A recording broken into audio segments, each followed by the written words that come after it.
Olá pessoal, sejam bem-vindos. Por favor, me avisem. Opa, agora sim. Agora parece que sim, já me falaram que sim.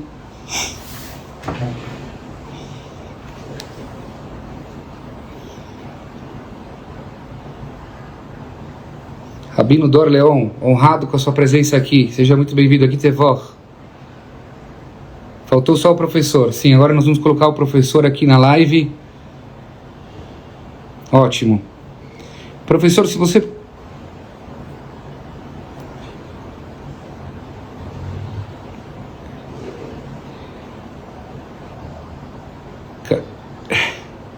Rabino Dor.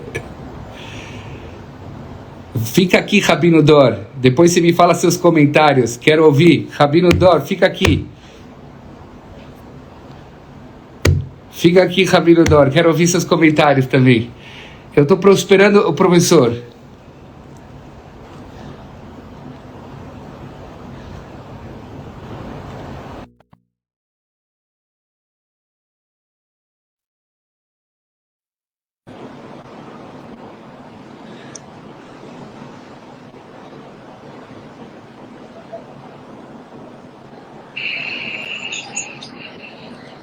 Aí, agora Ok. Agora está me vendo? Agora estou vendo. Professor, quero começar a nossa live com Parashat Kitissá. É o que nós lemos essa semana na sinagoga. O povo de Israel cai na idolatria.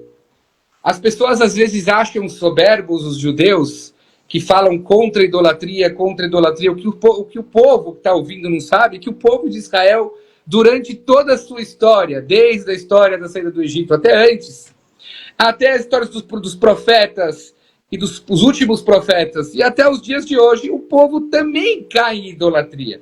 E nós temos que separar o povo da religião. A religião, que é a Torá, ela é perfeita. O povo é de carne e osso e cai em idolatria.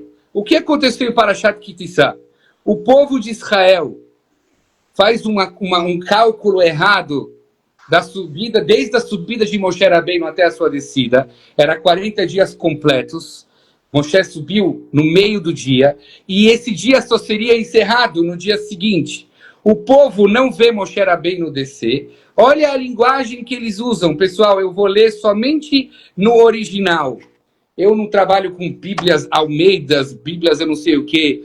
A minha Torá é em hebraico. Eu vou ler para vocês e nós vamos interpretar o texto. Depois eu vou querer ouvir o seu comentário. Vayar Ham, o povo viu que Boshesh Moshe laredet minar. Moshe está se atrasando de descer da montanha. Vaikael Aham al Aaron. Eles se agregam a Aaron, irmão de Moshe, o sumo sacerdote. Vaiomeru Elav, e falaram para ele: Cum, levante-se, acela no Eloquim, faça para nós. A palavra Eloquim, eu sempre falo nas minhas lives, não necessariamente significa Deus, pode ser faça para nós um juiz, faça para nós uma força, pode ser também se referindo a Deus. Porém, olha como eles falam: faça para nós Eloquim, Asher Yelchu Lefaneinu, no plural, que vão andar na nossa frente, que Zé Moshe Aish, porque esse homem, Moisés, Asher Elanu Meretz Mitzrayim, Lo Yadanu Nehayalo. Nós não sabemos o que aconteceu com ele. Se fosse só pelo Eloquim, professor, eu diria que não seria uma idolatria. Como eu falei, a palavra Eloquim aparece na Torá várias vezes, em vários formatos. Eloquim não é o nome essência de Deus, mas sim um adjetivo do poder de Deus. Então, se ele só falasse em Kumase lá no Eloquim, eu diria que está ok, mas a continuação é muito problemática. Asher Yelchu, que vão andar na nossa frente. Por que está escrito Asher Yelchu lefaneinu, não Asher Yelech lefaneinu? Outra, devia ter escrito no singular. Essa pergunta coloca esse pessoal, aqui a gente sabe que foi o Erevrav, foi um grupo de pessoas que Moisés tirou do Egito, que Deus pediu para não tirar. Eles intrigam o povo. Eu hoje vi uma grande explicação, exatamente por conta desse problema Sheriel Hulefaneino, é que esse povo Erevrav fizeram de Moshe Rabbeinu um humano mais do que ele é. Todo mundo que faz de um humano mais do que ele é, que todo humano é humano, separaremos humano de divindade. Esse grupo Erevrav fez de Moshe Rabbeinu um humano mais do que ele é. E depois, quando ele morre, eles não conseguem entender como pode ser que o homem que abriu para a gente o mar, como pode ser o homem que fez as 10 pragas do Egito. Então eles como se fosse, diz Reb Shimshon Rafael Hirsch, como se fosse fizeram Moisés um filho. Tem o Deus Pai e tem o Deus Filho. Então eles não conseguem entender como esse homem tão poderoso, ele vai embora, eles não se acomodam com isso. Então eles chegam para Arão e falam, a gente precisa de um Deus. Não podemos ficar sem Deus.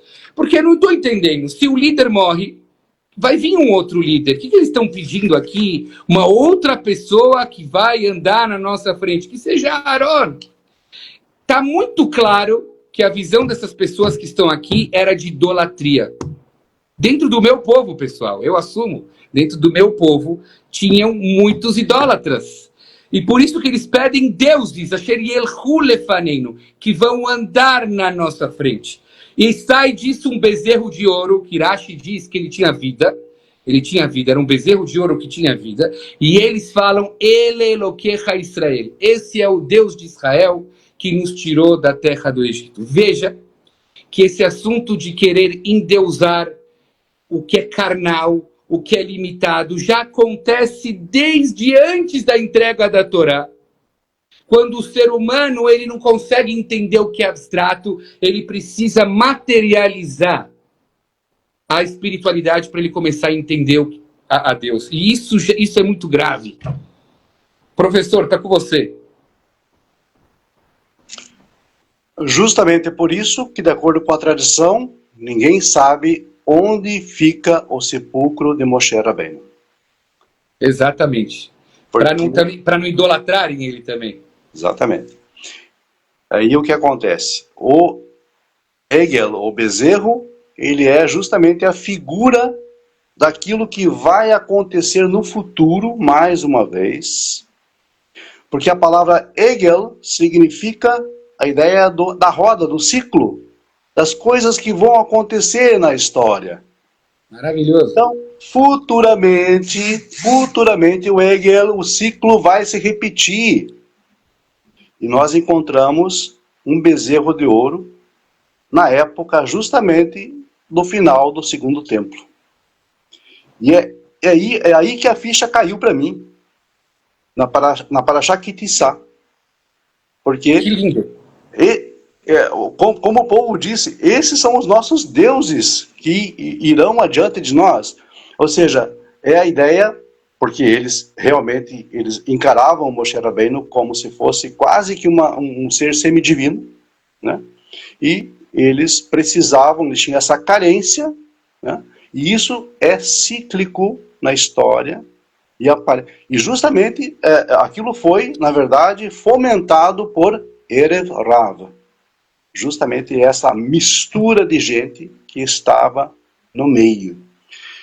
E aí é interessante, porque isso espelha, na verdade, no futuro, e nos mostra, na verdade, a Hashem mostrando para o homem que isso iria acontecer futuramente, mais uma vez, né, na história, e que muitas pessoas seriam iludidas e enganadas por esse bezerro de ouro, né, por essa criação onde um ser humano seria endeusado, seria divinizado, né? E isso é óbvio, isso é muito... Porque as pessoas falam assim, não, mas ele nunca se proclamou como um ser divino. Mas espera aí, quando ele fala assim lá no Novo Testamento, e eu conheço o Novo Testamento, diz assim, antes que Abraão existisse, eu sou. Ele fala isso. Eu sou, é o Erie que ele está falando, eu sou o Erie. O Erie Xereie lá de Shemot, do comecinho de Shemot. Gente, está muito claro isso, ele está se colocando no lugar daquele que cria, daquele que dá a vida. É óbvio. Então, isso é exatamente um cumprimento, na verdade, desse ciclo do Hegel que está se repetindo. Não precisa ir muito longe nisso. Né? Professor, você que conhece bem a história até melhor do que eu, que é o Novo Testamento, o Novo Testamento, certeza, ele não tem nenhum valor bíblico ou religioso. No máximo, eu digo como talvez, teria algum valor histórico, talvez. Quando você tenta ler, eu já li boa parte dele, mas eu não me considero um teólogo dessa área, fica muito claro que os primeiros que escrevem sobre Jesus não acharam ele Deus. Primeiro começa como um Messias. Aí vai evoluindo como filho da Virgem. Eu acho que quando Jesus era virgem, ninguém chamava ele o filho da Virgem. Ninguém. Primeiro ele era um possível Messias que escondia isso das pessoas e falava, olha só, é um segredo. Não sei onde ele se embasou que tem que falar segredinhos também. Não tem nenhum lugar no Velho Testamento que fala que quando Mashiach chegar, ele vai falar para o vizinho, silêncio, é um segredo, ninguém pode saber. Foi assim no começo. Passa aí acho que uns 50 anos e começam a falar de filho da Virgem, né? Já tem Mateus casando ele com o Isaías 53, dizendo que ele é a profecia de Isaías 53. Passa 300 anos para ele se tornar um deus, lá em Nicéia, em Conselho de Nicéia. Olha como evolui a idolatria e como pessoas podem acreditar, como pessoas de Messias podem fazer ele se tornar um deus quando tem 300 anos de história que se passou e o homem não deixou um versículo escrito. Ele não deixou. Você me corrige se eu falei errado. Exatamente isso. Nós não temos nenhum manuscrito, não temos nenhuma evidência, nenhum vestígio dessa narrativa. Né? Então trata-se de uma narrativa que foi popularizada dentro de um folclore, né, de galileus, né? E eu quero ressaltar que os galileus na época, eles estavam vivendo lado a lado com os pagãos. Né? A região da Galileia é uma região muito influenciada pelo pensamento romano, pelo pensamento grego, enfim. Toda a região da Galileia era muito influenciada por isso. E aquilo nasce ali. Né? Aquilo nasce ali. Essa ideia de deuses, de certa forma, fecundando virgens, essa é uma ideia, na verdade, é recorrente na história, nas lendas e nos mitos greco-romanos, de deuses fecundando virgens, né? Júpiter, Zeus fecundando as virgens mortais. E me parece que a ideia principal foi capturar essa ideia e vender essa ideia para o povo, porque era mais popular. É muito mais popular essa ideia do que você, por exemplo, fazer as pessoas seguirem a Torá. Né? A Torá, na verdade, ela é exigente, ela exige que você adapte o seu mundo a ela. Não é ela que se adapta ao seu mundo, é você que adapta o mundo a ela. A Torá é exigente, né? A Shem é exigente. Como diz o próprio Pirkei Avot, né? O patrão é exigente, né? Ele demanda. Então é isso. Agora, como tornar isso popular? Como fazer isso se tornar popular? Bom, simples, faça exatamente da forma como as pessoas pensam. As pessoas acreditavam mesmo que deuses fecundavam virgens naquela época. Era muito comum isso na mitologia. Então, ora, simplesmente você pegar um texto, capturar um texto, torcer o sentido, colocar na língua grega, do Parthenos, que é a virgem, que não tem nada a ver com Alma, e pronto. Está feito o nascimento virginal, está feita a concepção virginal, e vamos vender essa ideia para o mundo. E o mundo comprou essa ideia. Né? Por quê? Porque era muito mais simples, muito mais fácil. Tudo o que a Torá fala, então o que acontece no Novo Testamento fala, bom, isso aqui na verdade não é algo popular. Porque o judaísmo não é algo popular, a Torá não é algo popular. Né? Então, vamos vender essa ideia que é muito mais simples e muito mais fácil de ser aí aceita e muito mais fácil. E, logicamente, a gente percebe que no mundo, né, esse sistema cresceu, evoluiu e expandiu muito por conta justamente dessa simplicidade. Né? Que as pessoas, na verdade, acreditavam que aquilo, já tinham aquilo em mente, já acreditavam naquilo, então era muito mais fácil. Né? Foi a maior jogada de marketing da história.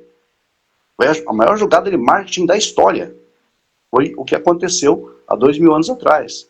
As pessoas do marketing moderno têm que voltar lá e aprender com esses caras, porque eles são muito bons nisso. Entendeu? Eles vão vender uma ideia. Só que é uma ideia que está totalmente fora e vai além das páginas da Torá e da tradição. Essa que é a verdade.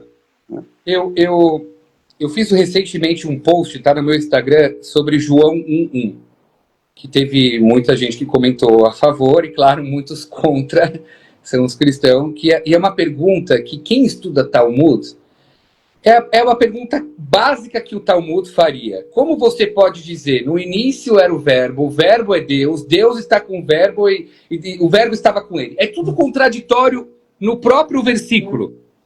Dizer que o verbo estava com Deus, inclusive um seguidor aqui já até escreveu que ele é o verbo.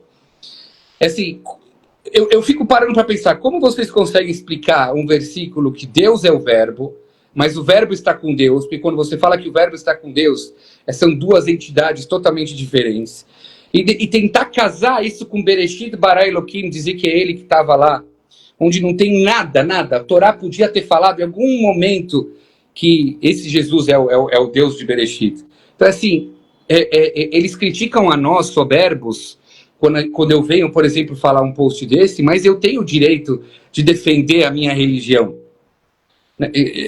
Eu queria escutar um pouco de você, o que você acha desse João 1:1, e o que você acha desse movimento nosso de falar abertamente, orientar as pessoas. Na verdade, eu acho que eles estão impedindo a vinda do Mashiach.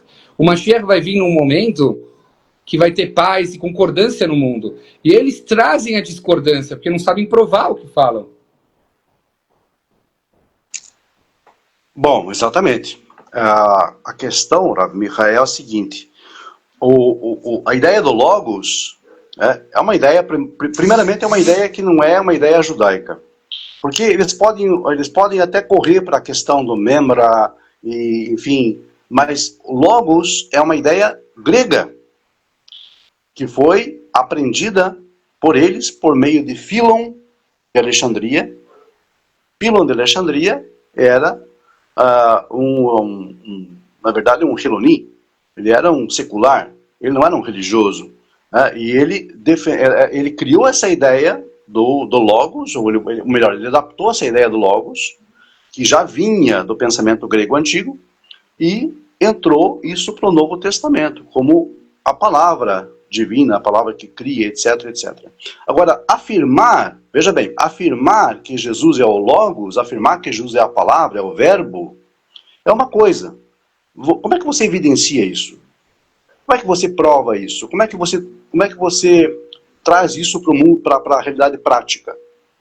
Eu posso afirmar muita coisa aqui e vai ser simplesmente palavra. Eu posso afirmar muitas coisas aqui e isso aqui é simplesmente palavra. Mas daí a dizer que ele é o construtor, ele é a palavra construtora, a palavra que cria, é simplesmente uma assertiva, é simplesmente uma afirmação. Eu sempre lido com essas pessoas que afirmam muito. Porque ele é Salvador, ele é Rei, ele é Criador, ele está... Mas peraí, isso é afirmação. Tá, vamos colocar isso de forma empírica então. Como é que você me prova que ele é Criador? De que forma? Como é que você me prova que ele é a palavra? Ou você está só afirmando? Da mesma forma, todas as religiões do mundo vão exaltar os seus fundadores, homens, humanos, e dizer que eles são alguma coisa. Mas é só palavra. Não tem realidade, não tem aplicação prática, não tem realidade prática nesse mundo. Ou seja, não é pragmático, não é autêntico, não é evidenciável. Né? Então, afirmar isso, exaltar essa pessoa, não significa absolutamente nada. E é importante que se diga que nenhum dos profetas, nem o maior deles, Moshe Rabbeinu, se colocou nessa condição. Eu quero deixar bem claro, inclusive, um ponto, quero ressaltar isso, que quando foi para defender o povo de Israel, Moshe se colocou na brecha e falou, se for assim, então risca o meu nome do livro que tu escreveste. E o que fez ele, lá no Novo Testamento? Ele falou assim, quanto àqueles que não quiseram que eu reinasse sobre eles, trazei-os aqui e matai-os diante de mim. Lucas 19, 28. Então, a diferença é muito grande daquele que luta por Israel, daquele que luta pelo povo judeu, daquele que quer realmente a redenção, daquele que quer trazer a redenção, como Moshe Rabbeinu quis trazer a redenção e proporcionou isso que estamos vivendo aqui hoje, se comparado com a pessoa de Jesus de Nazaré, que na verdade ele muito mais defendia os romanos e o status quo do Império Romano opressor sobre o povo judeu e em detrimento do seu próprio suposto povo. Então, ele optava muito mais por defender aquele opressor do que o oprimido. Então, como que esse cara pode ser Mashiach? Como? De que forma? Senhores, não faz sentido. Não faz sentido a pessoa ser Mashiach e oprimir o povo judeu e dizer hipócritas, raça de víboras, serpentes, sepulcros caiados. É isso? É esse o papel de Mashiach? Ou defender, se colocar na brecha como Moshe Rabbeinu se colocou? Risca o meu nome do livro que tu escreveste então. Moshe, ele peitou, ele segurou a onda junto com o próprio Criador. Ele segurou. E Hashem teve misericórdia. E manteve o povo. Ao passo que o outro lá, por ele, o povo judeu, que se virem. Então ele não demonstrou amor, não demonstrou misericórdia, ele não demonstrou nada disso. Em absoluto. E para mim isso é absoluto para mim. Isso é definitivo para mim. Só aqui eu já tenho um motivo enorme para rejeitar esse camarada. Professor, eu vou te contar um episódio. Eu tenho, olha para vocês verem, todo mundo sabe no que eu acredito, no que eu prego, no que eu ensino. Mas eu tenho amigos, tanto cristãos, judeus, que não acreditam. Eles simplesmente não seguem, são laicos, são judeus laicos, não seguem a lei, não acreditam na lei, acreditam num Deus superior maior, que é o Deus do amor, e que não existe nesse mundo uma linha certa. Eu tenho esses amigos, porque eu sei separar muito bem a amizade da questão da religião. E esse amigo, semana passada, me perguntou, Cris, que você está aí perguntando, presta atenção, eu estou indo ao seu encontro, Cris. Ele perguntou para mim, Mirra, sabe por que você defende o que você defende? Porque você foi doutrinado desde começo, desde nascimento, a falar que a Torá é isso que você sabe, que o Moshe é esse que é o Moshe que você sabe, e que não existe outra religião, e que outras religiões só tem que se respeitar, mas elas são idolatria, e tudo tal. E eu respondi para esse meu amigo que ele tem razão. De fato, eu nasci num berço de ouro, eu desde bebê nasci numa casa, aliás, acho que meu pai entrou recentemente, uma educação exemplar ímpar, que eu frequentei as melhores escolas, hoje posso dizer que os meus filhos também estão em escolas desse alto nível, e de fato, todo mundo que nasce num meio religioso, de uma certa forma ele é doutrinado, verdade, eu sou obrigado a concordar com isso. Porém, vou dizer o que eu respondi para ele, chega em algum momento da vida, que quando você já ganha idade, maturidade, sabedoria, as coisas estão na sua frente para você julgar com o seu próprio entendimento. E quando você abre a Torá, você tem que questionar. Diferente do que muitos cristãos, quando eu debato com eles, eles não sabem a resposta, eles falam, assim é a fé e acabou. Eu também acho que assim é a fé e acabou. Só que na hora de entender a unicidade de Deus, a divinidade de Deus, que ela não é carnal, ela não é material, Eu vou atrás para entender. Eu estudo a Torá, termino a Torá 5 vezes por ano e eu não me contento com nenhuma palavra. Hoje mesmo na sinagoga eu encontrei um pirush, não é a Torá, é um pirush de tradução sobre a Torá. E eu falei para o rabino do lado, essa palavra está errada. A Torá não falou isso, isso é um pirush de uma impressão querendo traduzir as palavras de hebraico para hebraico mais fácil, e o Pirush errou. E eles mesmos falam aqui, olha, se tiver erro, você pode mandar um e-mail para nós, nós vamos corrigir, eles aceitam o erro. A Torá, ela não tem nenhuma contradição. Agora, pode acontecer um Humash, que ela tem uma explicação nova e tudo tal, feita pela mão humana de hoje em dia, que vão ter erros. A minha vivência e leitura da Bíblia é que a Torá não tem nenhuma contradição. O Novo Testamento está totalmente em contradição com a Torá e está em totalmente contradição com ele mesmo. O próprio Novo Testamento, quando vai revelar como que Jesus morreu e quantas mulheres estavam lá, primeiro fala uma mulher, depois fala 2 mulheres, depois fala 3 mulheres. Isso, para um judeu que estuda a Torá, não poderia ser uma brecha. Um Talmud atacaria a Torá para tentar entender uma coisa dessa. E vocês cristãos não se incomodam que o Novo Testamento está cheio de contradições? O Paulo, vamos do pouco que eu estudei Paulo falava Deus e Jesus, Deus e Jesus, Deus e Jesus. Então, mas se Jesus é Deus, então não é Deus e Jesus. Então, como vocês conseguem ler e colocar os versículos de vocês mesmos em concordância? Pois é. E, na verdade, o que acontece é o seguinte, o que é óbvio é que o Novo Testamento está em contradição consigo mesmo. Né? Os 4 evangelhos chamados sinóticos, eles tentaram fazer uma harmonização, a harmonia dos evangelhos, tal, mas em muitos eventos da suposta vida de Yeshua, Jesus, o que você percebe é essa série de contradições aí. E a questão também da personalidade. A personalidade do principal mentor aí do cristianismo, ele, no Evangelho de Mateus, Marcos, Lucas e João, ele é totalmente diverso. Não é o mesmo, o de Mateus não é o mesmo de Marcos não é o mesmo de Lucas não é o mesmo de João. Então, são personagens aparentemente diversos e com personalidades completamente diferentes e atitudes diferentes, muitas e muitas vezes, que são coisas óbvias, né?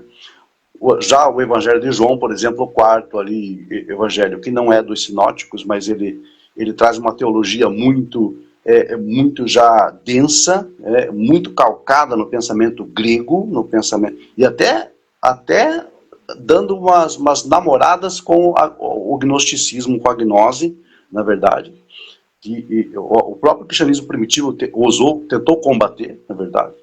E essas ideias de Paulo, que são ideias absolutamente contraditórias. Paulo era contradição em pessoa, porque uma certa vez ele diz que Jesus é submisso a Deus, outra vez ele diz que Jesus é Deus.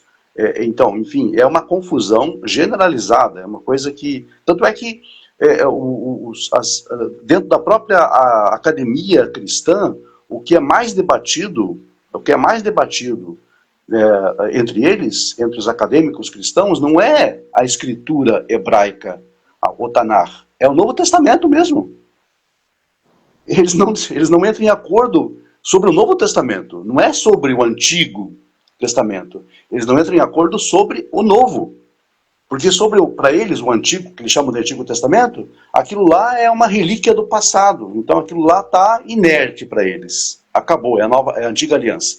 Então o problema agora é a chamada Nova Aliança, em que eles, na verdade, se dividem em milhares de seitas e pensamentos diferentes, porque eles não chegam a um acordo, porque é uma bagunça generalizada aquilo, ninguém entende aquilo. Porque é fruto justamente de pensamentos muito diversos que ocorreram no cristianismo desde os primeiros séculos. Então, é multifacetado. Professor, né? Eu acho a pergunta que mais difícil se calar. E aí eu vou até pedir para os que pensam diferente do que eu, que respondam essa pergunta, pessoal. Vão na nossa linha aqui de pensamento. É a pergunta que não quer se calar. Se vocês querem saber a verdade, e vocês reconhecem que a Torá é um livro que antecedeu ao de vocês, vocês só discutem que é o Novo Testamento e que o Novo é o novo Pacto, mas vocês concordam com a Torá, e vocês também concordam que a Torá foi escrita em hebraico. Acho que não é isso que está em questão. A pergunta que não quer se calar, por favor, respondam. Se vocês estão tão engajados com a verdade, por que não falam hebraico? Vai aprender o hebraico. Vai estudar a Torá em hebraico. E mostra para mim como eu estou errado. Agora, o que não pode é o seguinte. Eu sei o hebraico, eu vou debater com um cristão, e ele me ensina a ler o versículo. Eu não estou entendendo, eu estou lendo o versículo na fonte. Não, mas ele que já passou por tradução, ele vai ensinar para mim. Aí eles me chamam de soberbo. Eu sou soberbo, eu sou arrogante. Hello, essa é minha profissão. Eu sou moré, eu sou professor, eu termino 5 vezes a Torá todo ano, e você vai me ensinar o versículo no original? Por que vocês não estudam hebraico? Eu quero que respondam essa pergunta. Por que vocês não estudam o hebraico? Avmicha, olha só. Magid devarav leYakov, hukav umishpatav leIsrael, lo asa chen lechol goi umishpatim bal yedaum. Salmo 147, dá só o Salmo 147, 19 e 20 para eles lerem. O que diz ali? Diz o seguinte, que o Eterno fala, anuncia a sua palavra para Yaakov, e os seus juízos e estatutos para Israel, e não fez assim a nenhum outro povo, porque quanto às suas leis e juízos, eles são ignorantes. Eles não sabem nada. Não sou eu aqui que estou falando, o João, nem aqui o Rav Micha. É o livro de Salmos, 147, 19 e 20. Confiram, chequem, por gentileza. Então, vão querer ensinar o Rav Micha judaísmo? Vão querer ensinar o Rav Micha Torá? Por favor, gente. Quando eu vou num debate com um cristão, eu falo para ele, olha, no Novo Testamento eu não vou te ensinar mesmo. Eu não vou te ensinar no Novo Testamento, você sabe mais do que eu. Mas no Velho Testamento, ele vinha falar para mim que os 3 anjos que apareceram para Abraão é a Trindade. E nascer Adão foi faremos o homem. Lá Deus está falando consigo mesmo, com as suas partes, faremos o homem. E aí o que me incomoda é o seguinte, já tive cristão aqui na minha mesa, aqui ó, desse lado aqui, que ele me trouxe um monte de coisas, e aí eu falei, o capítulo anterior, sabe me explicar? Não. Então é assim, não estou entendendo. A Bíblia dele é picotada. Capítulo 2, que interessa para ele, sim. Capítulo 8, que não interessa para ele, ele não sabe. Então, como funciona uma pessoa... Estamos falando de religião, pessoal. Nós não estamos falando aqui... Eu sempre falo assim, no mundo da arte, da música, eu também pertenço ao mundo da música.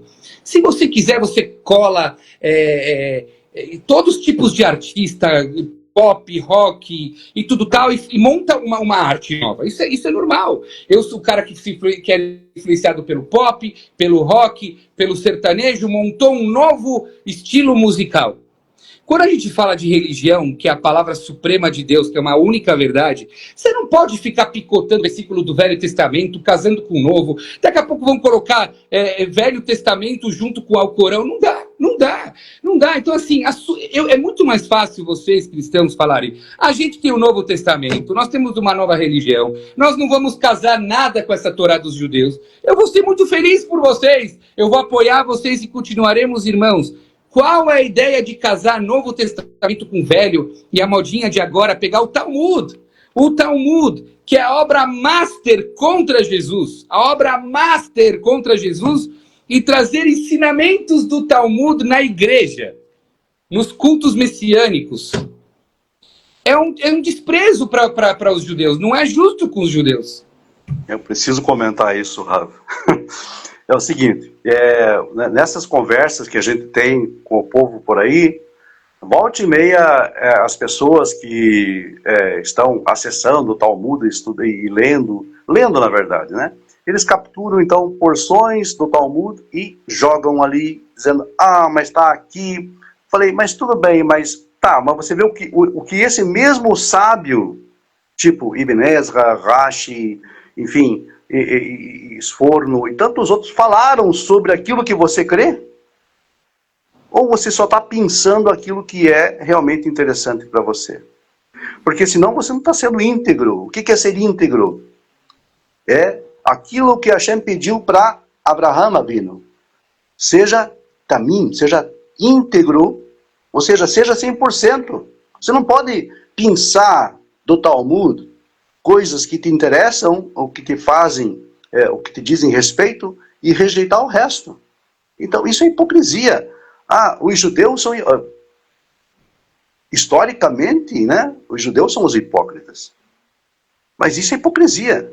Você pensar uma coisa de uma tradição que não é sua, para começar, isso já é Gezel, isso já é roubo. Isso já é roubo.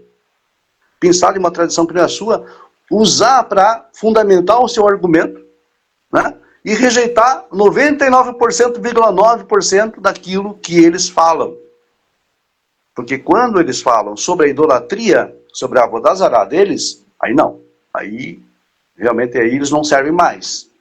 Então, isso é ser seletivo. E ser seletivo é ser hipócrita. Sinto muito. Essa é a palavra que eu tenho.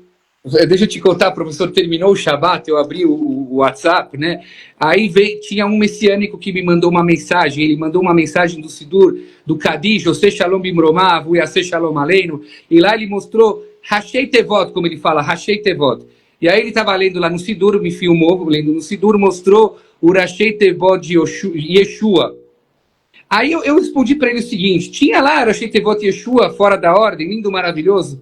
Eu falei para ele, deixa eu te falar, no mínimo, você deveria pensar que você está mandando uma mensagem para o Rabino. Esquece que eu não concordo com Jesus, eu não tenho problema. Ele quer me provar o Jesus. Mas lê certo.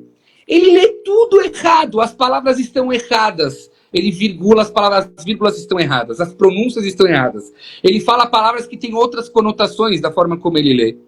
Para me provar Jesus, não é o mínimo você chegar e ler pelo menos certo para o Rabino, ele vê que você sabe ler, para depois provar Jesus. Eu fiz esse post lá do Talit. O Talit, os caras querem colocar no Talit sobre Jesus. O mínimo que tem que se fazer é conjugar os verbos da forma correta e colocar as pontuações, kamatz, patak, tzere, segol, da forma correta. E está errado. Vocês que estão aí, isso não levanta pulga atrás da orelha de vocês? Ele é brasileiro, ele está preocupado em ensinar Rashei Tevot. Agora, Rashei Tevot é um estudo que é talmúdico. Rashei Tevot nasceu no Talmud. O Talmud é a obra máxima contra Jesus. E veio o messiânico, me faz Rashei Tevot, sem saber ler, para me provar Jesus. É hipocrisia. Não dá. Hipocrisia. Eu acho assim também, Rav Michael, o seguinte, que uma coisa que é tão óbvia, como eles dizem que isso é tão óbvio, que ele é o Mashiach, não precisa você ir tão longe para isso, né? Eles vão tão longe, né? Eles vão para Gimátria, eles vão para Rashei Tevot, eles vão para Talmud, eles vão para Zohar, eles vão para tudo, na verdade. Eles vão longe nisso, né? Mas uma coisa que é tão óbvia, se é tão natural assim, por que todo mundo aceita Moshe Rabbeinu?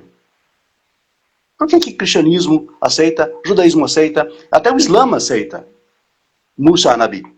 Por quê? Porque é óbvio. É óbvio.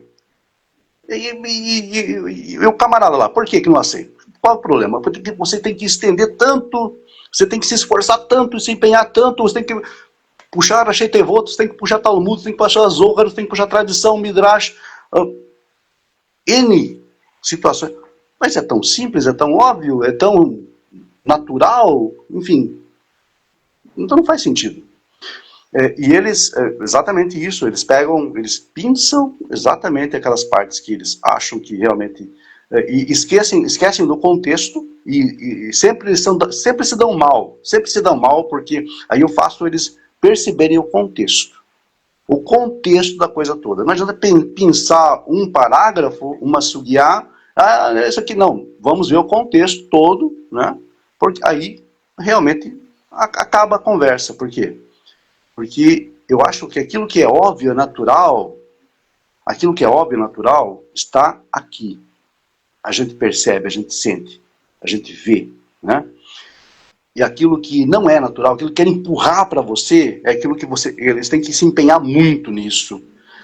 Eles têm que se desdobrar nisso, né?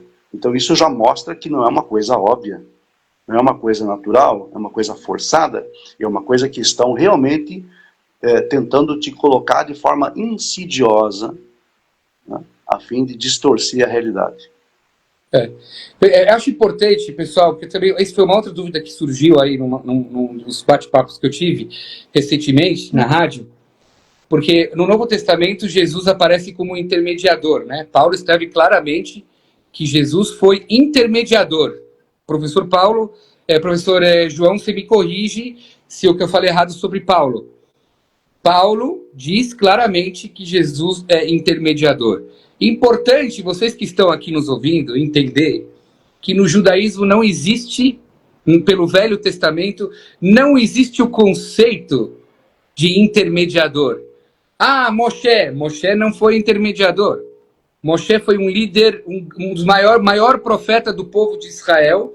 A partir do momento que ele morre, é passado a liderança para o seu aluno Josué. E assim em diante para os outros profetas, para os juízes do povo de Israel. Quando Davi, rei de Israel, morre, acaba o reinado de Davi, passa para Salomão. E assim por em diante. Intermediador significa o seguinte: tem aqui uma pessoa, ele intermedia eu e Deus. No judaísmo não tem isso. Todo mundo tem ingresso para falar com Deus. Você pode até para um grande sábio, esse sábio não é intermediador. Ele só é uma pessoa justa, que as rezas dele são ouvidas, mas se ele morrer, ele morreu, acabou. Para nós judeus, um grande homem que morreu, ele não é mais nada do que um grande homem que morreu. A partir do momento que você usa para um homem o termo intermediador, você está barrando na idolatria. Mesmo que você não acredita na Trindade, se você acha que Jesus é um intermediador, você é um idólatra. Exatamente isso. Não existe essa ideia de intermediários, e inclusive eu coloquei um vídeo no YouTube há pouco tempo atrás sobre essa questão de que essa ideia de intermediário, de mediador, isso não é válido na Torá e na lei judaica. Deixa bem claro isso. Porque quando eles falam em intermediário e mediador, eles querem dizer, eu vou me colocar no teu lugar. Aí que está o problema. Eu vou me oferecer em sacrifício por você. Essa é a manha. Então, quando eles dizem, Jesus é o mediador, porque ele se colocou como um sacrifício perfeito, cumprindo todas as leis, todos os princípios das Korbanot, lá no passado. Então, aquilo tudo é uma figura dele. Então, eles usam isso para dizer, não, agora ele é o sacrifício perfeito. E agora ele é o mediador. Então, quer dizer, eles precisam ir muito longe. Eles precisam sair das páginas da Torá para poder engrenar esse argumento, né? Você vê, olha aqui, ó. Enquanto você está falando, o Coelho fala assim, Yeshua é o sumo sacerdote pela ordem de Malquitzedek. O que você sabe de Malquitzedek? Nem ordem, nem existe ordem de Malquitzedek. Vá consultar o hebraico, não existe ordem de Malquitzedek, não existe. Simplesmente isso. O cara pega a Bíblia Almeida e vai falar pra gente aqui de ordem de Malquitzedek. Nunca existiu ordem de Malquitzedek. Por favor, não existe isso de ordem de Malquitzedek, né? Por causa de Malquitzedek, que está no texto, em hebraico, e aí as pessoas, eles criaram uma ordem, que na verdade é Mishmeret, e acabaram deturpando toda a ideia, né, para colocar a ideia de sacerdote. Sabe por que isso? Porque em Qumran, nos manuscritos de Qumran, eles esperavam, antes do cristianismo aparecer, eles esperavam o príncipe celeste, que era chamado Malquitzedek, que viria a se encarnar novamente como uma semidivindade para trazer redenção para o mundo. Então esse pessoal aí, eles estão com o pé lá em Qumran. Que era Qumran? Qumran era um grupo de hereges judeus que acreditavam em um monte de bobagens, que estavam morando no deserto, não se casavam. Isso é judaísmo, gente? Isso é judaísmo? É disso que vocês tiram essas ideias? Não existe ordem de Melquisedeque, ou ordem sacerdotal de Melquisedeque. Simplesmente isso é uma invenção. Cris, não existe exclusividade para acesso à palavra de Todo-Poderoso. É verdade, eu concordo com você. Vai estudar o hebraico, estuda a história de Melquisedeque, e você me fala se faz sentido o que o nosso amigo Coelho da Faria falou sobre o Melquisedeque. Eu te convido, estude hebraico. Veja você sozinho, não acredita em mim, nem no professor João. Confie em você mesmo, não confia nos pastores, não confia em ninguém, nem no rabino. Estude o hebraico. O hebraico que todo mundo sabe que é o hebraico, o verdadeiro hebraico, não o hebraico de internet. Vai atrás de saber hebraico de verdade. Estuda a história de Melquisedeque. Eu estou te privando da palavra de Deus? Ninguém está te privando. Você está aberto à palavra de Deus. A Torá escrita está aberta.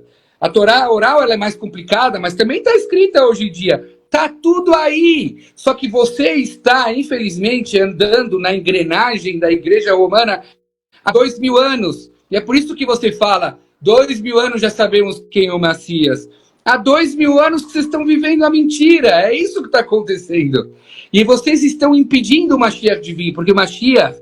Vamos falar agora um pouco do Mashiach. O Mashiach vai vir numa época que vai ter paz no mundo, que vai ter concordância, que todo mundo vai aceitar o Deus de Israel. O Deus de Israel também é o Deus de vocês. Eu sou filho como vocês são filhos. Não é que existe um filho de Deus, todo mundo é filho de Deus. E todo mundo vai aceitar a divindade de Deus, que ele é único, não é divisível. E aí sim, Mashiach vai vir de um homem vivo, de carne e osso, que vai ser um líder incrível, mas não vai ser Deus. Vai ser como toda vez na história do povo de Israel, Deus mandou um líder de carne e osso, salvou o povo, depois ele morre, passa para outro. Assim vai ser o Mashiach. Ele vai ser um líder de carne e osso da geração que vai redimir o povo. Muito simples, como sempre foi em toda a história. Não tem que fazer bagunça com ressuscitar no terceiro dia, no quarto dia, e quem viu ele ressuscitando, se foi a Joana, se foi a Maria de tal, a Maria, não tem que, é muito simples. Mashiach existe, hoje ele existe. Se ele não se revelou, é porque nós não merecemos. E um dos motivos que nós não merecemos é porque tem gente ainda discutindo se Deus é 1, 2 ou 3. Essa é a minha visão. Na verdade, essa é a visão da Torá.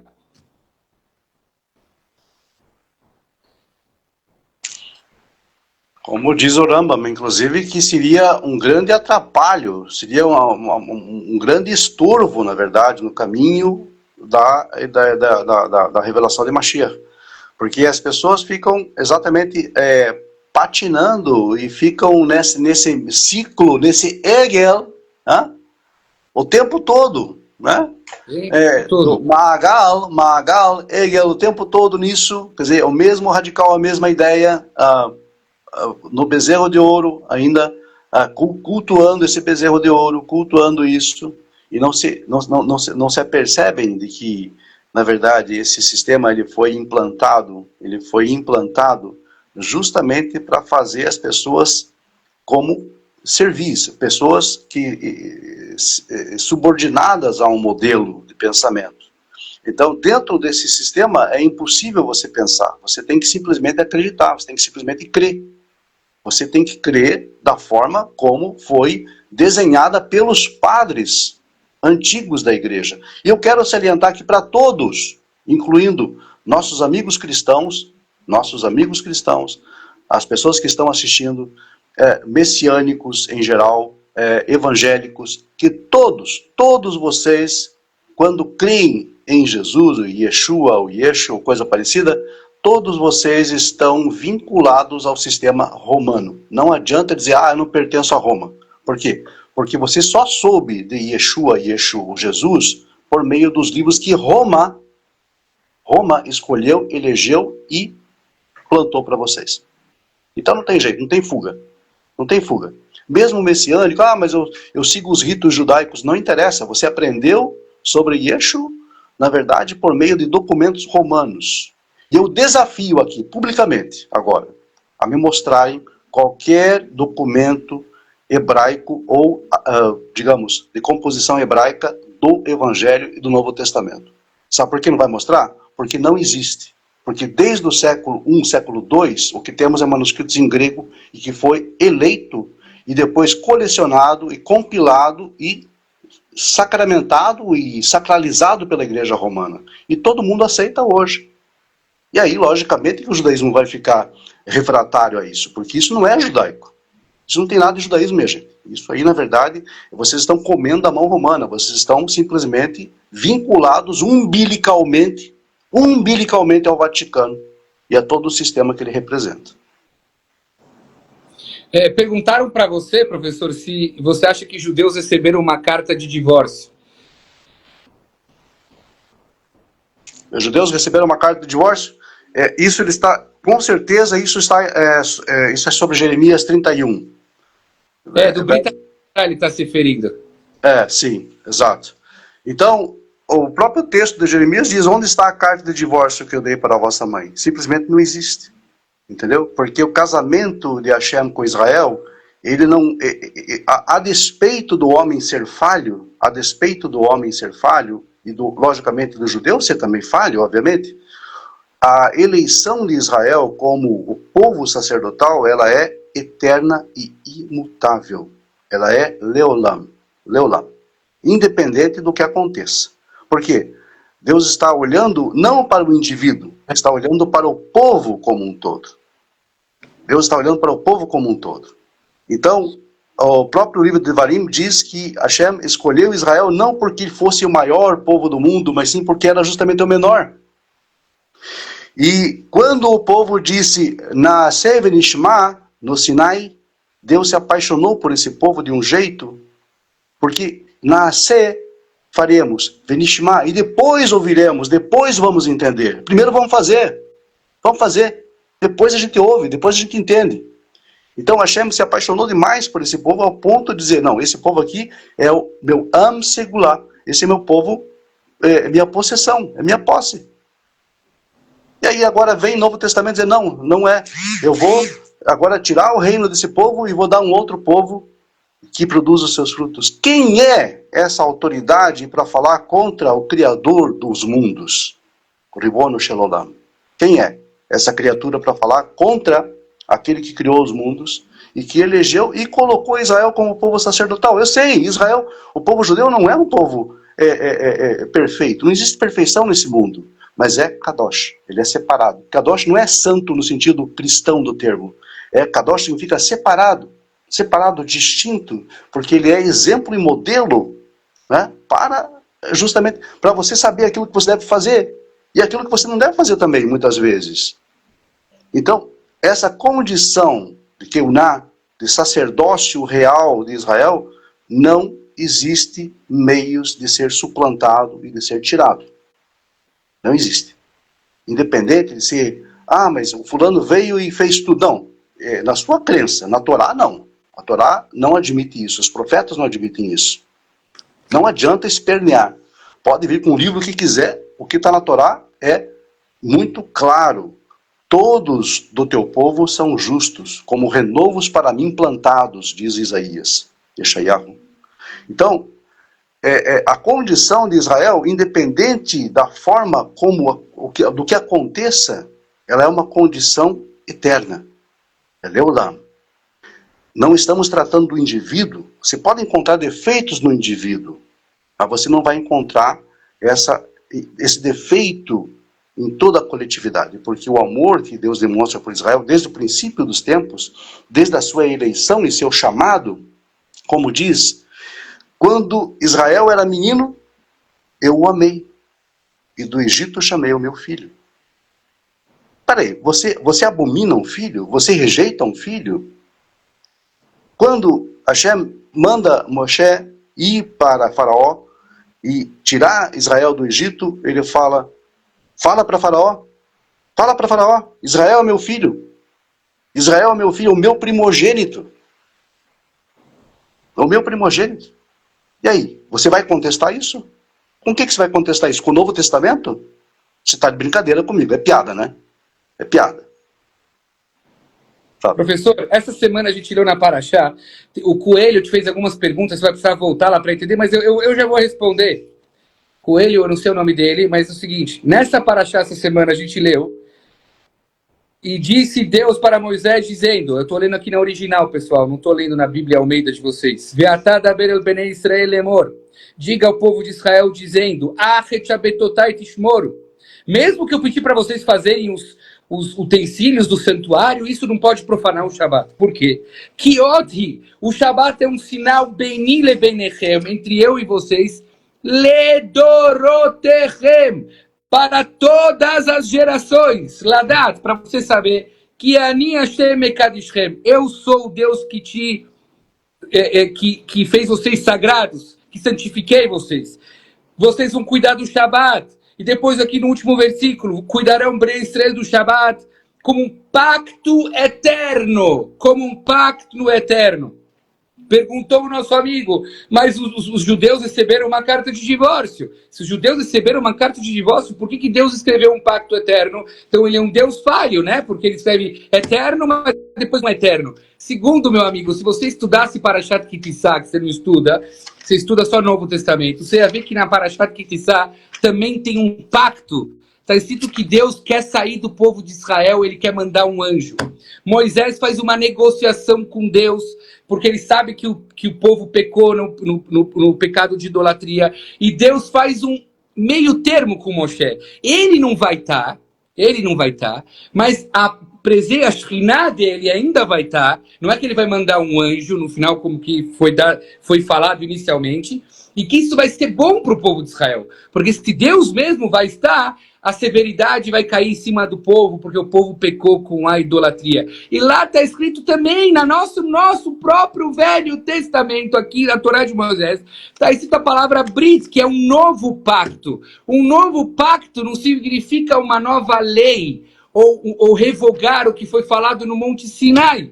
E sim um novo acordo. Eu faço com vocês um novo acordo, que eu não estou, eu 100% com vocês, com aquela presença, o meu anjo vai estar, se não é meu anjo, minha Shekhinah vai estar. Isso se chama Berit. Vocês casaram a palavra de Jeremias, Brita Hadashah, no Novo Testamento. Vocês pegaram a palavra Brita Hadashah de Jeremias e casaram no Novo Testamento. Isso não é profecias. O que está escrito no Novo Testamento, que Jesus vai montar num burrinho para se concretizar, o que está escrito em Zacarias, isso não é profetização. Se eu agora querer me chamar de Mashiach, e eu sentar num burrinho para falar para todo mundo, olha, para se concretizar o que está nas escrituras, isso é profetização? Isso é colar uma historinha de fantasia em cima dos nossos profetas. Vocês estão entendendo isso que aconteceu? Pega aí o burrinho para se concretizar, Zacarias. Isso não é concretização de profecias.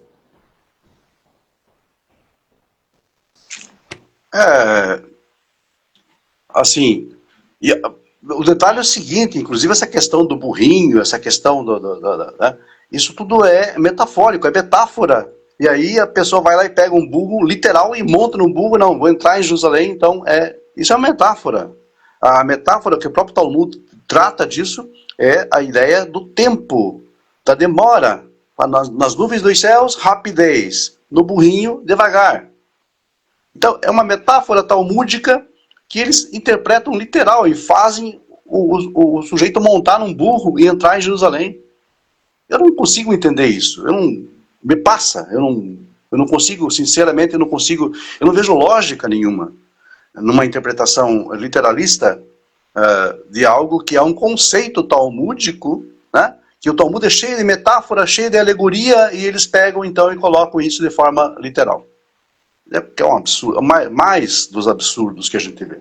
E sobre a questão do Brit Hadashah, da nova aliança, etc., eu sugiro que as pessoas que insistem nisso vão para Irmiyahu, capítulo 31, e vão ler lá com quem é feito esse pacto. Esse pacto é feito com os Goim, com as nações do mundo, ou com Yehudá e Israel?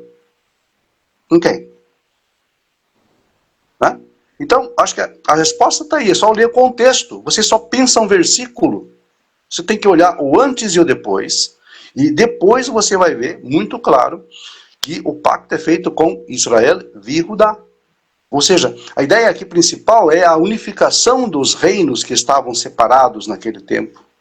os reinos de Judá, os reinos de Yehudá, o reino de Israel ao norte, e a ideia do profeta era a era de Mashiach unir esses reinos, então, e eles adentram para uma nova condição, não uma nova lei, porque a lei é eterna, é Leolam, o pacto é Leolam, é uma renovação da Brit, em que eles então receberiam a Torá, deixa muito claro, colocarei a minha Torá e as minhas mitzvot em seus corações. Tá? E eles então estarão numa nova condição. Não interessante que não fala assim, eu vou colocar o evangelho nos seus corações, eu vou colocar as epístolas de Paulo em seus corações. Não fala, poderia falar, porque se é o Deus Altíssimo que está falando, por que não falou? Eu vou colocar Yeshua nos seus corações, se é o Deus Altíssimo que está falando, por que não falou?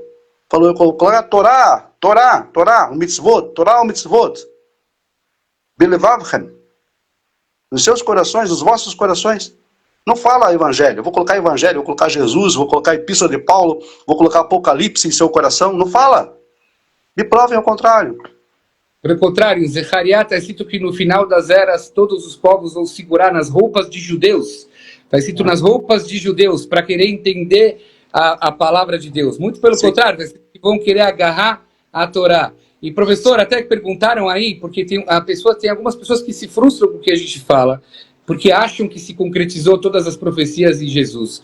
E eu também achava, por muito tempo. Eu preciso ser muito sincero com eles, que quando você abre o Talmud, todos esses milagres que Jesus fez, que eu não sei se é verdade, mas agora eu estou supondo que é sim verdade, tá bom? Estou dizendo para vocês que é 100% verdade os milagres que Jesus fez. Se você abre o Talmud, todos os sábios contemporâneos da idade dele, da geração dele, faziam a mesma coisa. Tinham esse poder de curar, tinham esse poder da palavra. Era uma geração que do mesmo jeito que tinha muitos ignorantes, né, que de lá saiu muita ignorância, mas os que eram sábios eram muito sábios. Então os milagres de Jesus nem mexem quando você abre o Talmud. Você vai ver tamanhos sábios que faziam a mesma coisa e ninguém se intitulou Deus, ninguém se intitulou Messias. By the way, Rabi Akiva, que os messiânicos adoram trazer Rabi Akiva, viveu o século I,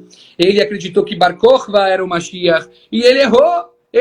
No final, Bar Kokhba morreu, tudo que ele achou caiu água abaixo, e por isso Rabi Akiva continua sendo da nossa literatura. Se Rabi Akiva estivesse hoje falando, os alunos do Rabi Akiva, não, Bar Kokhba ainda está vivo, ele arrebatou e tudo tal, ele seria mais uma idolatria. Mas Rabi Akiva acreditou numa coisa, acreditou no Messias. Muitos também acreditaram em Jesus. Morreu, acabou.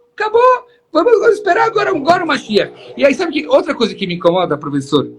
Quando você entra, eu nunca entrei, mas assim, só de ver vídeos, em igrejas ou em cultos messiânicos, a única coisa que você ouve é Jesus, Jesus, Jesus, e a música, Jesus, Jesus, Jesus, Jesus, só tem Jesus. Agora, assim, cara, quantos ensinamentos, esquece para judeus, não estou falando das mitzvot que nós judeus temos que fazer, quantos ensinamentos tem o Tanakh, e eles estão no Jesus, tem tanta coisa que dá para aprender. Isso não te coloca pulga atrás da orelha, que você entra num culto e você só fala Jesus, e Jesus, e Jesus, e tudo que é Jesus, é Jesus. Quantos ensinamentos de Jesus você sabe? Quantos? Nem os ensinamentos de Jesus você sabe, e você também não sabe que a maioria dos ensinamentos bonitos que ele falou já estão no Velho Testamento e não foram creditados, não deram crédito. No Novo Testamento está escrito que Jesus falou, amarás a teu próximo como a ti mesmo. Nisso está toda a Torá, toda a palavra de Deus está nisso. Hillel, que viveu 2 séculos antes que ele, 150 anos que ele, já falou isso. E nem acreditaram a Hillel isso. Isso é contra o judaísmo. No judaísmo a gente respeita a hierarquia. Pai para filho, mestre para aluno. E ninguém acredita Shlomo Amelech, grandes ensinamentos de Shlomo Amelech. Que Jesus falava que atire a primeira pedra quem não errou. Shlomo Amelech já falou isso. Cadê os créditos para Shlomo Amelech? O dia inteiro vocês falam Jesus. E os ensinamentos vocês não procuram saber de onde vem. dos nossos sábios da época da Mishnah, de Anshei Knesset Agdolah, que vieram antes que Jesus, que vieram antes que Paulo. E Paulo não trouxe nenhum ensinamento bonito que já não estava antes, a não ser discórdia e, como o senhor falou, contradições. É impressionante. Uma hora ele é líder, uma hora ele é Deus, uma hora ele é intermediador. Cada vez é uma coisa diferente. Pois são as contradições que se acumulam, na verdade, e a questão desse mantra, Amiha, de Jesus, Jesus, Jesus, o tempo todo, isso é uma ideia justamente de massificação. Desculpa te cortar, professor João. Professor, desculpa te cortar. Eu preciso ler esse comentário aqui, ó, esse comentário aqui. O que ele quis dizer é que as 613 leis podem ser interpretadas por aqueles duas leis. Essa é a interpretação do Rabino Jesus. Minha querida amiga Luna Azar, da onde você sabe que tem 613 mitzvot? Quem te revelou que tem 613 mitzvot? São os sábios da Torá oral, porque nem dá para chegar na conclusão de 613 mitzvot. Isso vocês aprenderam com os sábios da Torá oral. São os mesmos sábios que falaram que Jesus não é Deus, não é Mashiach e não é Rabino. Desculpa, professor. Sim, exatamente. Então, se sabem que existe Tariag Mitzvot, as 613 Mitzvot, é por conta dos sábios e dos comentaristas judeus antigos, né, da tradição judaica, e aí não faz sentido fazer essa ligação, né, com dois mandamentos, tal, enfim.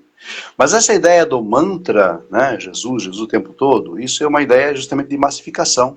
É uma ideia justamente para você guardar aquilo e levar aquilo, e serve como se fosse algo que suplanta a necessidade de estudo. Então, para eles, a crença em Jesus suplanta a necessidade de estudo. Você não precisa estudar, você não precisa aprender, você apenas crê, apenas creia e pronto.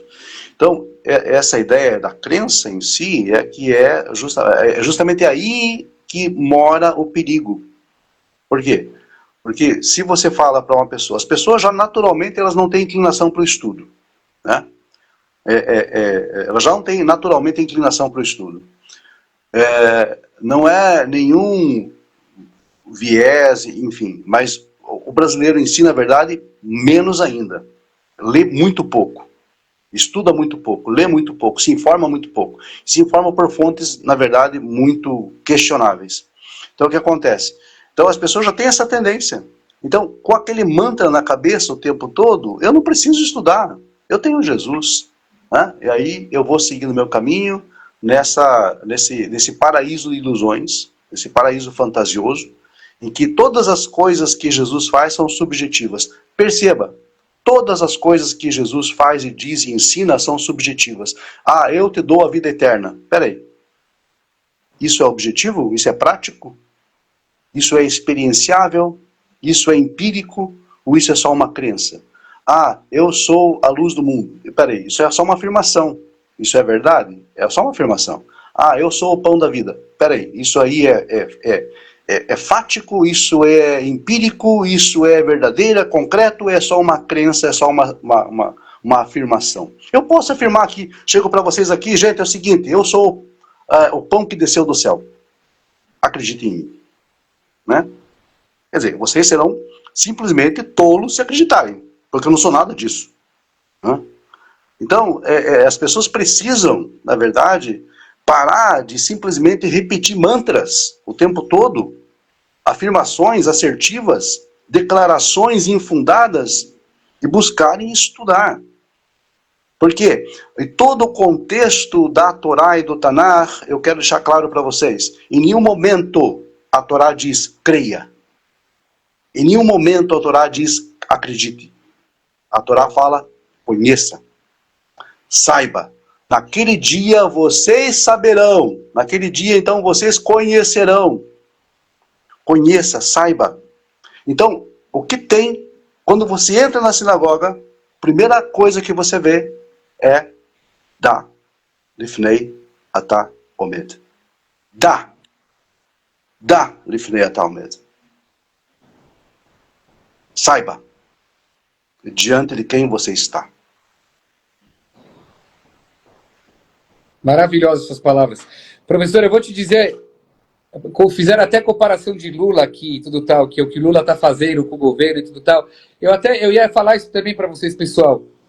Vocês sabem, vocês que são cristãos sabem que é muito fácil enganar o ignorante, entrar na mente de um ignorante, é muito fácil. Se eu, como professor, pegar uma dúzia de meninos e ensinar para eles que a palavra sim é não, ou que hoje, que é um sábado, hoje eu vou dar um outro exemplo para vocês, hoje é sábado à noite. Se eu pegar crianças e colocar eles numa sala e fazer eles viverem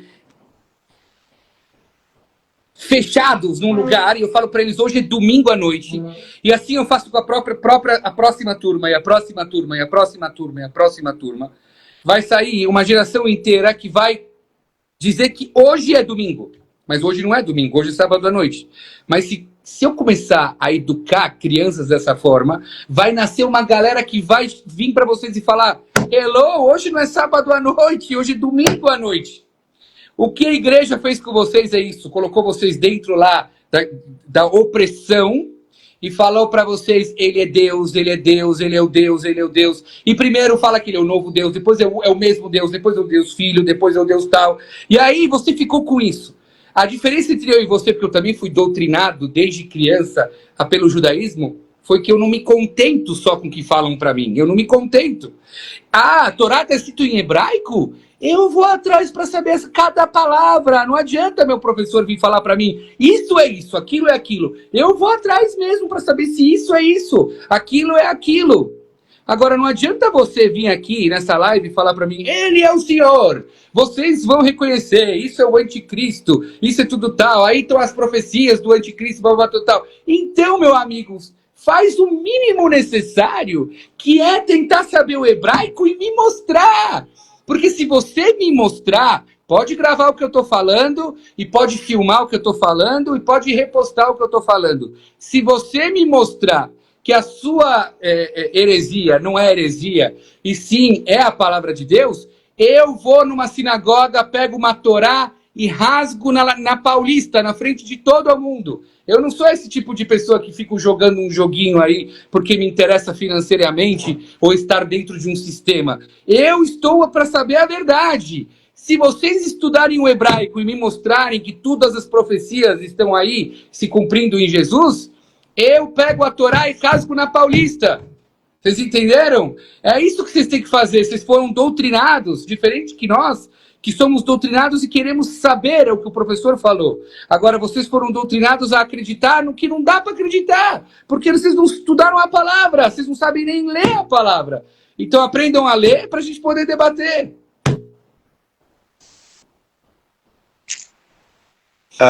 O que a gente percebe é justamente... Esse é um dos problemas mais sérios que existem. Das pessoas querem falar de coisas que não conhecem. Eu não sou médico. Eu não vou opinar se um médico me dá um diagnóstico. Eu não sou engenheiro, eu não sou arquiteto, então eu não vou palpitar sobre uma casa que vai ser construída, um edifício, porque eu não tenho realmente condições para tal, né? Então, o que existe, na verdade, hoje em dia, é muita informação e pouco conhecimento. Muita informação. Informação na internet você tem bastante, né? Basta dar uma Googlezada lá e pronto, você já tem informação.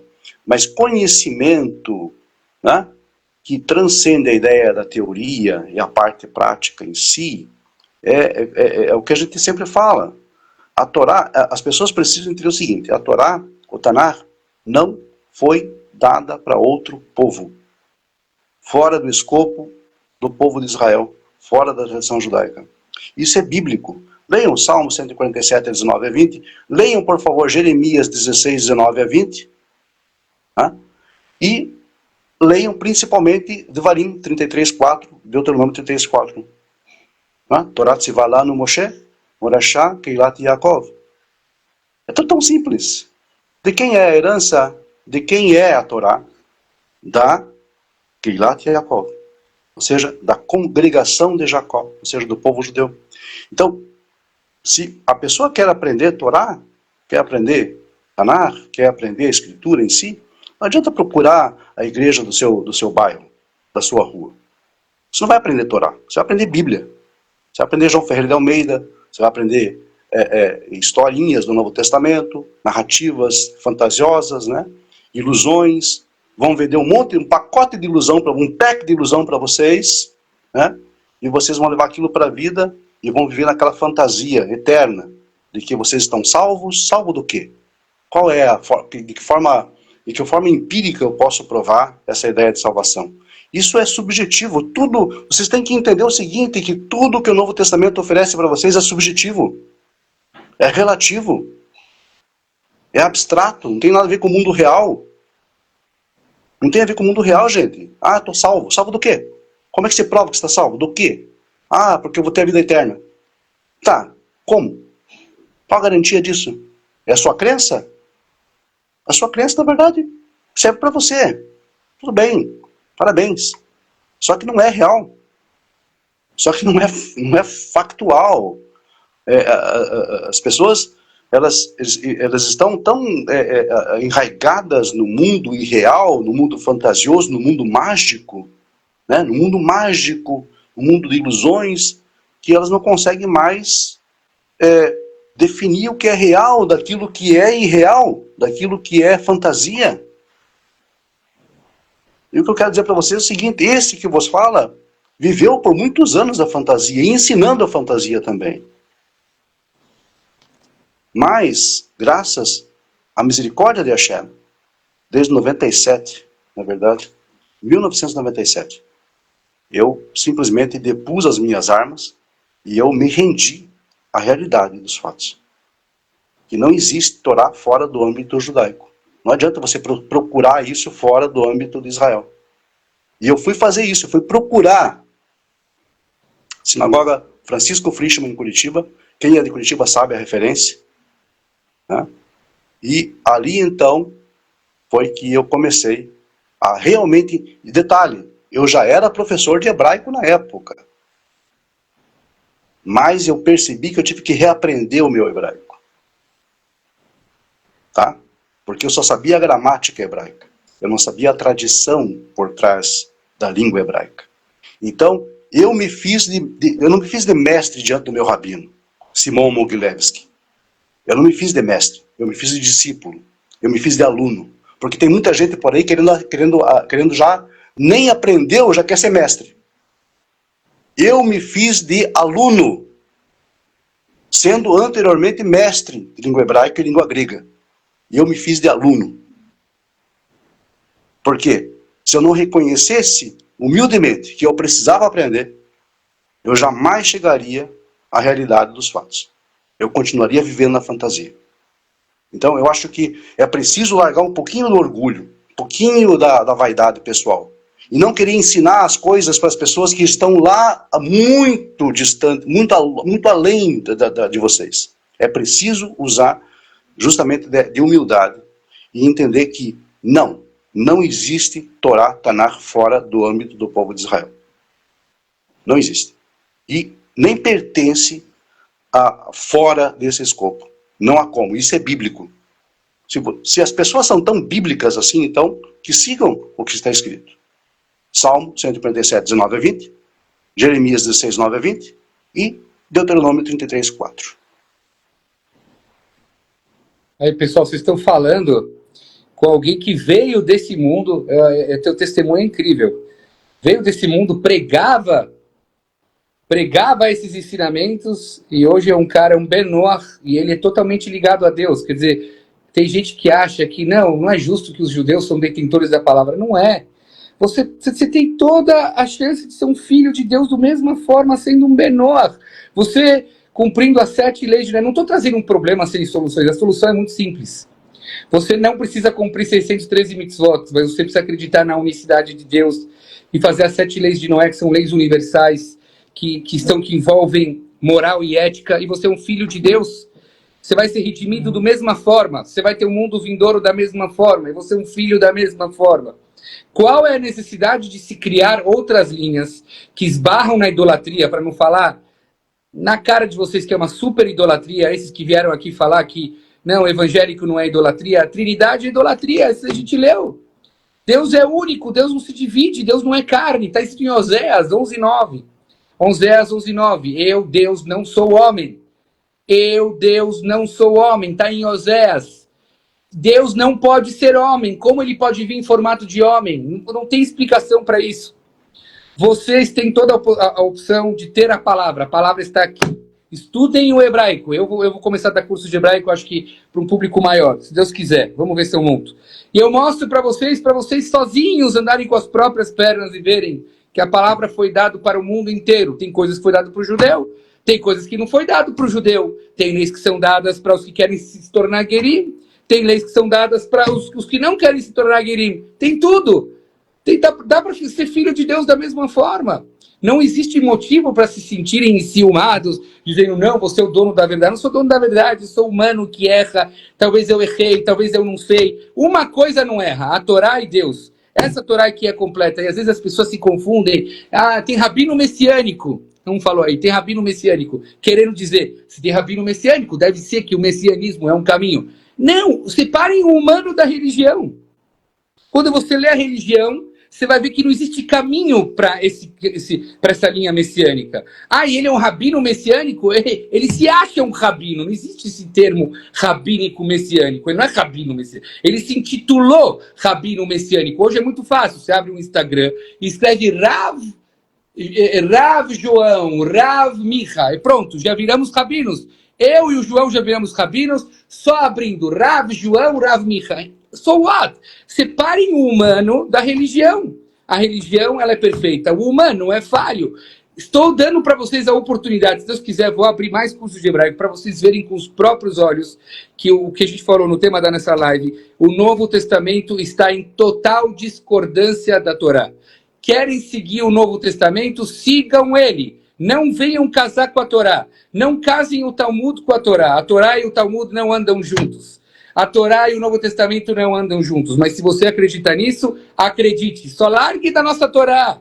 Largue. Eu estou vindo informar, eu tenho o direito, como professor, de informar para vocês que a nossa Torá e o Novo Testamento não vão juntos.